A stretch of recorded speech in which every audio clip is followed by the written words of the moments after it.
খবরের শুরুতেই দেখে নেব আজকের সংবাদ শিরোনাম। পার্টির প্রচারে আসেনি, হিন্দু ধর্ম পালনে এসেছিলাম, বিক্ষোভের মুখে শুভেন্দু। 10,000 টাকার 4G নয় 5G মোবাইল চাই, ক্ষোভে ফুঁসছেন আইসিডিএস কর্মীরা। আমার হাতে ক্ষমতা থাকলে 1 ঘন্টায় করে দিতাম, রাষ্ট্রপতির শাসন নিয়ে জোরালো দাবি শুভেন্দুর। আই লাভ মোহাম্মদকে ঘিরে যোগী রাজ্যে কড়া অ্যাকশন, সেই স্লোগানই এবার খাস কলকাতায় শুরু বিতর্ক। সীমান্তে সবসময় অনুপ্রবেশ রোখা সম্ভব নয়, ব্যর্থতা মেনেও মমতাকে তোপ অমিত শাহর। রাজস্থানে ভয়ঙ্কর দুর্ঘটনা, গাড়ি বাইকের সংঘর্ষে মৃত একই পরিবারের 4। এটো ফয়েল ধুয়েই ফের যাত্রীদের খাবার পরিবেশন, সামনে এলো দূরপাল্লার ট্রেনের আসল ছবি। পুজোর প্রসাদ খেয়ে অসুস্থ প্রায় 150 জন, গ্রামে বসলো মেডিকেল ক্যাম্প, ব্যাপক শোরগোল দাসপুরে। গর্ভের সন্তানের বাবাকে, গর্ভবতী মহিলাকে কুপিয়ে খুন প্রেমিকের, স্বামী মেরে ফেললেন প্রেমিককে। বাংলায় সরকার বদলে গেলে অনুপ্রবেশও বন্ধ করে দেব, এসআইআর ইস্যুতে মমতাকে তোপ সার। নদীতে ফেলতেই চুম্বকে উঠল আস্ত সিন্দুক, খুলতেই মিলল বিপুল অর্থ আর মালিকের হদিশ। এতক্ষণ শুনছিলেন সংবাদ শিরোনাম, এবার আসছি বিস্তারিত খবরে। ভিডিওটি ভালো লাগলে লাইক করুন এবং আমাদের ইউটিউব চ্যানেলটি সাবস্ক্রাইব করুন। বিক্ষোভের মুখে বিধানসভার বিরোধী দলনেতা শুভেন্দু অধিকারী। দক্ষিণ 24 পরগনার রায়দিঘি ঢোকার মুখে বিক্ষোভ, এমনকি পাথর প্রতিমায় যাওয়ার পথেও বিক্ষোভ দেখানো হয় তাকে। বিরোধী দলনেতার গাড়িতে রীতিমতো চাপড় মেরে প্রতিবাদ জানানো হয়। এদিন কালী পুজোর উদ্বোধনে দক্ষিণ 24 পরগনার একাধিক জায়গায় যাচ্ছিলেন তিনি, সেই সময় জায়গায় জায়গায় তাকে ঘিরে বিক্ষোভ দেখানো হলো। প্ল্যাকার্ড হাতে এগিয়ে আসেন মহিলারাও।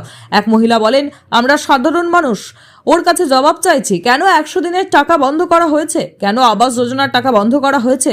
যদিও শুভেন্দু বলেছেন এটা একটা প্রীতিপূর্ণ অনুষ্ঠান, সব হিন্দুরা এসেছেন অনুষ্ঠানে, আমি হিন্দু হিসেবে এসেছি, পার্টিতে ভোট দাও এই কথা বলতে আসিনি, দলের ঝান্ডা নিয়ে আসিনি।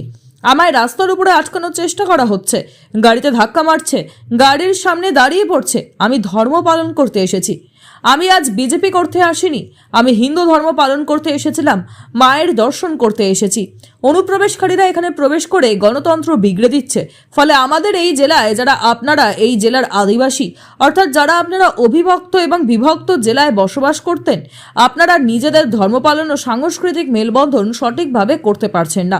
যাদের অর্থ রয়েছে, জমি জলের দরে বিক্রি করে সোনারপুর, বারুইপুর, কলকাতায় চলে যেতে বাধ্য হচ্ছেন। কার্যত বাংলাদেশে যেভাবে হিন্দুদের সংখ্যা কমছে, হিন্দুরা হারিয়ে যাওয়ার পথে। আজ পশ্চিমবঙ্গ তো বটেই, সব থেকে বেশি করে দক্ষিণ 24 পরগনায় এসব বেশি হচ্ছে।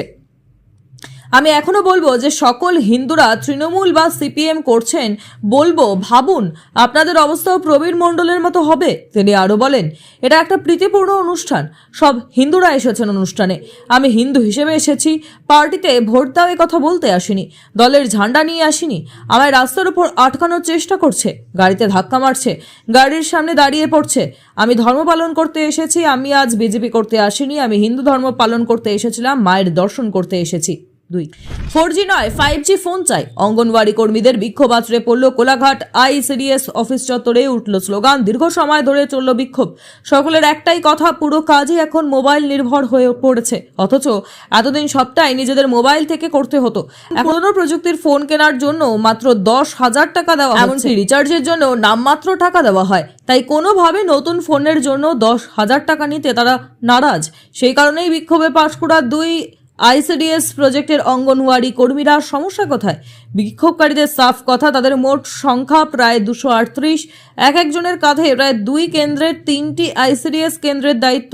সিংহভাগ কাজই এখন ফোনে করতে হয়, অথচ সেই কাজের পরিকাঠামো, কাজের সহযোগিতা কিছুই তাদের দফতর থেকে করা হচ্ছে না। এখন শুধুমাত্র 10,000 টাকা নেওয়ার সিদ্ধান্ত হয়েছে। ক্ষোভের সুরেই এক আন্দোলনকারী বললেন, 10,000 টাকায় কি উন্নত প্রযুক্তির ফোন হয়? পাশ থেকে আরও একজন বলে উঠলেন, 2 বছর ধরে আমরা সব নিজেদের ফোনেই কাজ করছিলাম, বাচ্চাদের অ্যাটেন্ডেন্স থেকে হোম ভিজিট সবই ফোনে করতে হয়, এর জন্য 166 টাকা দেওয়া হয়, মা শিশুদের নাম তোলা থাকে, ফেস ভেরিফিকেশন সব আমাদের মোবাইল থেকেই করতাম। ফেস ভেরিফিকেশনের জন্য কিছুতেই 5G ফোনে ছাড়া কাজ করা যাচ্ছিল না, তাই বাধ্য হয়ে 5G ফোন কিনতে বাধ্য করছি। পাথর প্রতিমার শুভেন্দুর সভায় উঠল রাষ্ট্রপতি শাসনের দাবি, ভিড় থেকে উঠল আওয়াজ। পরপর একাধিক ব্যক্তি বলতে থাকেন রাষ্ট্রপতি শাসন চাই।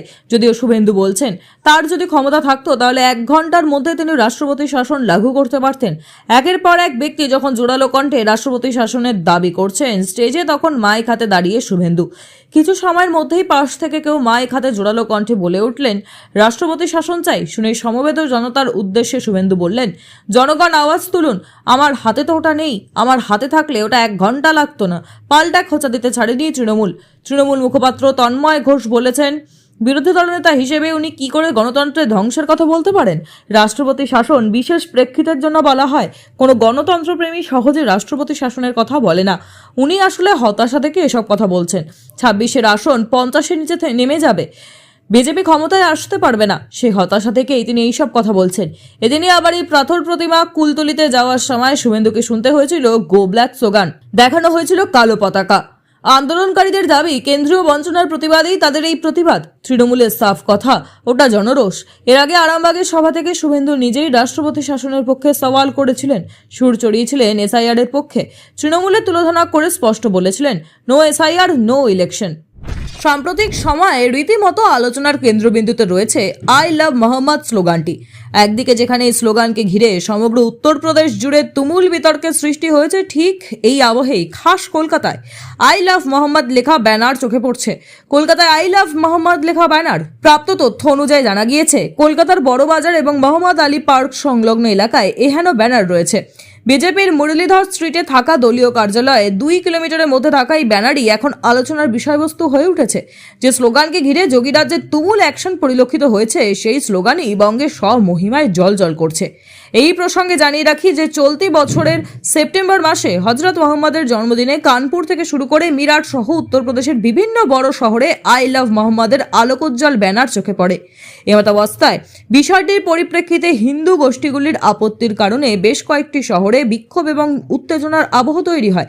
মূলত কিছু হিন্দু গোষ্ঠী দাবি করে যে এহেন স্লোগানের মাধ্যমে ধর্মীয় শোভাযাত্রার নিয়ম লঙ্ঘিত হয়েছে, যার পরিপ্রেক্ষিতে পুলিশের কাছে অভিযোগ জমা পড়ে এবং আইনি ব্যবস্থাও নেওয়া হয়।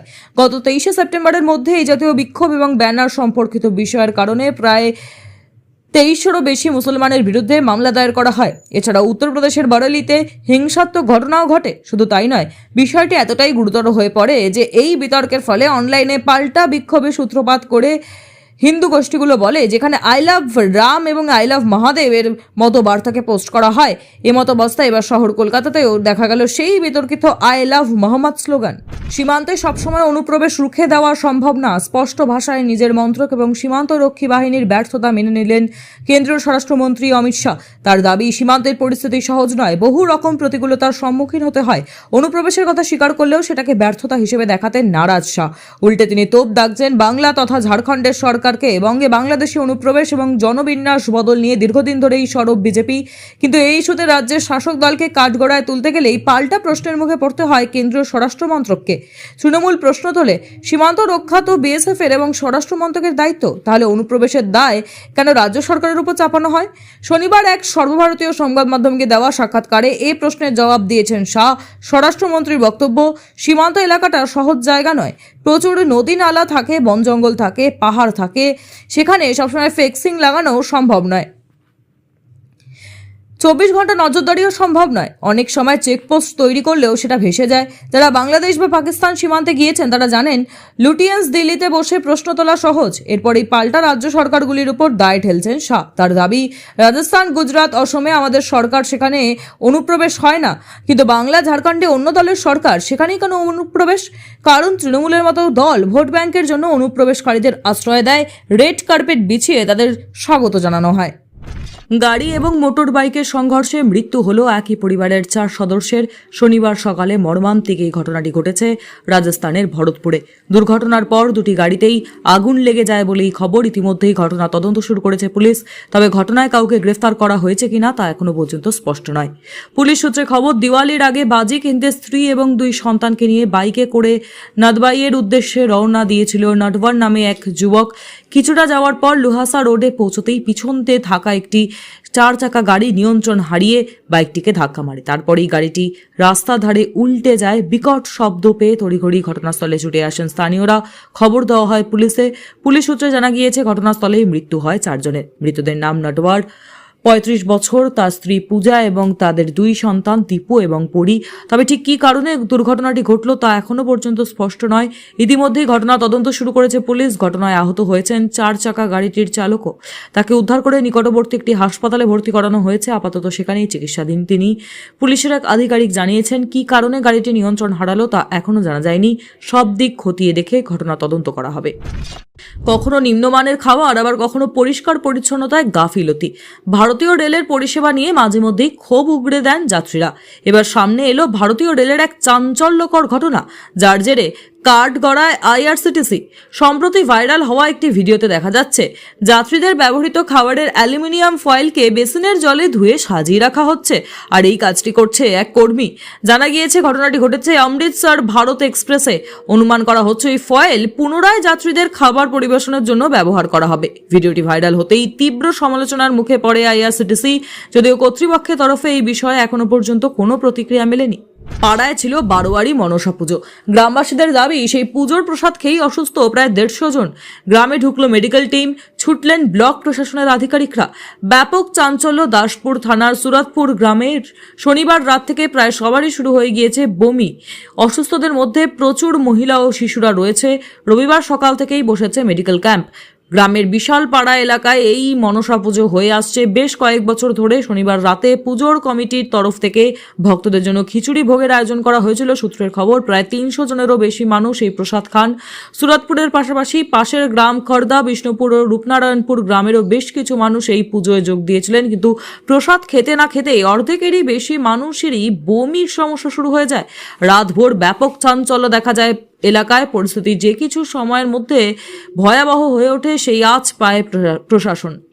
দাসপুর 1-এর বিডিও দীপঙ্কর বিশ্বাস রাত থেকেই অসুস্থদের জন্য চিকিৎসার ব্যবস্থা করেন। স্বাস্থ্য দফতরের তরফে এলাকায় বসে যায় মেডিকেল ক্যাম্প। সেখানেই প্রাথমিক চিকিৎসা চলছে। কারোর অবস্থার অবনতি হলেই অসুস্থদের পাঠানো হচ্ছে হাসপাতালে। সকালে গ্রামে গিয়ে সরেজমিনে পরিস্থিতি খতিয়ে দেখেন দাসপুর 1-এর বিডিও দীপঙ্কর বিশ্বাস। ছুটে যান দাসপুর 1 পঞ্চায়েত সমিতির সভাপতি সুকুমার পাত্র, যান রাজনগর গ্রাম পঞ্চায়েতের প্রধান উপপ্রধানও। ইতিমধ্যেই 5 জনের অবস্থা গুরুতর হওয়ায় তাদের হাসপাতালে পাঠানো হয়েছে। পাশাপাশি এলাকা থেকে জলের নমুনাও সংগ্রহ করা হয়েছে। বিবাহ বহির্ভূত সম্পর্কের যে রাজধানীর বুকে দিনে দুপুরে খুন 2 জন। এক গর্ভবতী মহিলাকে প্রকাশ্যে খুন করলেন তার প্রেমিক, আর তারপরেই ওই মহিলার স্বামী খুন করলেন স্ত্রীর খুনিকে। ঘটনাটি ঘটেছে মধ্য দিল্লিতে রামনগর এলাকার বাসিন্দা শালিনী। বছর 22, গৃহবধূ ছিলেন। তার 2 কন্যা সন্তান রয়েছে। বর্তমানেও গর্ভবতী ছিলেন তিনি। তার স্বামী আকাশ, বয়স 23, পেশায় রিক্সা চালক। আশু ওরফে শৈলেন্দ্র 34 বছর বয়সী স্থানীয় অপরাধী। তার সঙ্গে শালিনীর বিবাহ বহির্ভূত সম্পর্ক তৈরি হয়। আশুর দাবি ছিল শালিনীর গর্ভে থাকা সন্তান তার। আশু চেয়েছিল শালিনী তার স্বামীকে ছেড়ে চলে আসুক, কিন্তু শালিনী তা চায়নি। এই নিয়ে যুগলের মধ্যে অশান্তি শুরু হয়। গতকাল শনিবার রাতে আকাশ ও শালিনী কুতুব রোডে তার মায়ের সঙ্গে দেখা করতে গিয়েছিলেন। হঠাৎই আশু হাজির হয় এবং আকাশের উপর ছুরি নিয়ে হামলা করে। তখনই লক্ষ্য করে শালিনী রিকশাতে বসে আছে। সঙ্গে সঙ্গে সে তার উপরে হামলা করে। একের পর এক ছুরির কোপ মারতে থাকে। আকাশ তার স্ত্রীকে বাঁচাতে গিয়ে ছুরিবিদ্ধ হয়। কোনো মতে আশুর হাত থেকে ছুরি কেড়ে নিয়ে তাকেই কোপ মারে। আশুর মৃত্যু হয়। শালিনীর ভাই রোহিত এসে তাদের উদ্ধার করে। আশুকেও একই হাসপাতালে নিয়ে যাওয়া হয়। চিকিৎসকরা শালিনী ও আশুকে মৃত বলে ঘোষণা করে। গুরুতর জখম অবস্থায় হাসপাতালে ভর্তি আকাশ। শালিনীর মা শিলা জানিয়েছেন, আকাশের সঙ্গে কয়েক বছর আগে সম্পর্ক খারাপ হয়। তখনই আশুর সঙ্গে তার ঘনিষ্ঠতা গড়ে ওঠে। শালিনী আশুর সঙ্গে বেশ কিছুদিন লিভ-ইনেও ছিল। পরে শালিনী ও আকাশের মিটমাট হয়ে যায় এবং তারা আবারও একসঙ্গে থাকতে শুরু করে। এতেই আরও ক্ষুব্ধ হয় আশু। শালিনীর গর্ভস্থ সন্তানের বাবাকে তা নিয়ে লড়াই হয়। সেখান থেকে শনিবারের মর্মান্তিক ঘটনা। ইংল্যান্ডের লিঙ্কনশায়ারের গ্র্যান্ডহামে মাছ ধরার পাশাপাশি এক অদ্ভুত শখের জন্য পরিচিত বাবা ও ছেলে। 52 বছর বয়সী কেভিন ও তার 15 বছর বয়সী পুত্র জর্জ টিন্ডল মাছের বদলে নদীতে চুম্বক ফেলে রহস্যময় জিনিস খুঁজে বেড়ান। সম্প্রতি হুইটহাম নদীতে গিয়ে তারা এমন এক আবিষ্কার করেছেন যা সবাইকে অবাক করে দিয়েছে। মাছ ধরার পাশাপাশি নদীতে চুম্বক ফেলার সময় হঠাৎই তাদের চুম্বকের সঙ্গে একটি ভারী জিনিস আটকে যায়। নদী থেকে তুলে আনার পর দেখা যায় সেটি একটি আস্ত সিন্দুক বা ছোট আকারের তিজোরি। সিন্দুকটি দেখে কৌতূহল জাগে বাবা ছেলের। বহু চেষ্টার পর সেটি খোলেন। সিন্দুক খুলতেই বাবা ও ছেলের চোখ ছানাবড়া হয়ে যায়, কারণ সেটির ভেতরে ছিল 1.5 লাখ অস্ট্রেলিয়ান মুদ্রা, যা ভারতীয় মুদ্রায় প্রায় 82 লক্ষ টাকার কাছাকাছি। এতে বিপুল পরিমাণ অর্থ দেখে তারা চমকে যান। আরও খোঁজাখুঁজি শুরু করে তারা একটি ব্যাংক কার্ড এবং একটি শংসাপত্র দেখতে পান। কাগজপত্র পরীক্ষা করে দেখা যায় সিন্দুকটির মালিক হলেন ব্যবসায়ী রব এভারেট। অর্থ পেয়েও লোভ করেননি কেভিন ও জর্জ। তারা সিদ্ধান্ত নেন সিন্দুকটি তারা আসল মালিকের কাছে ফিরিয়ে দেবেন। এরপর তারা সরাসরি রবের কাছে গিয়ে সিন্দুক ও তার ভেতরের অর্থ হস্তান্তর করেন। নিজের হারানো সিন্দুক ও অর্থ দেখে রব এভারেটও অবাক হয়ে যান। তিনি জানান 2000 সালে তার অফিস থেকে সিন্দুকটি চুরি হয়ে গিয়েছিল। 22 বছর পর তার ফিরে পেয়ে তিনি বাবা ছেলের সততার প্রশংসা করেন। রব তাদের ওয়েলথ ম্যানেজমেন্ট কোম্পানিতে কাজের সুযোগ দেওয়ার প্রস্তাবও দেন। এই সততার জন্য এখন সব মহলে প্রশংসিত হচ্ছেন বাবা ও ছেলে।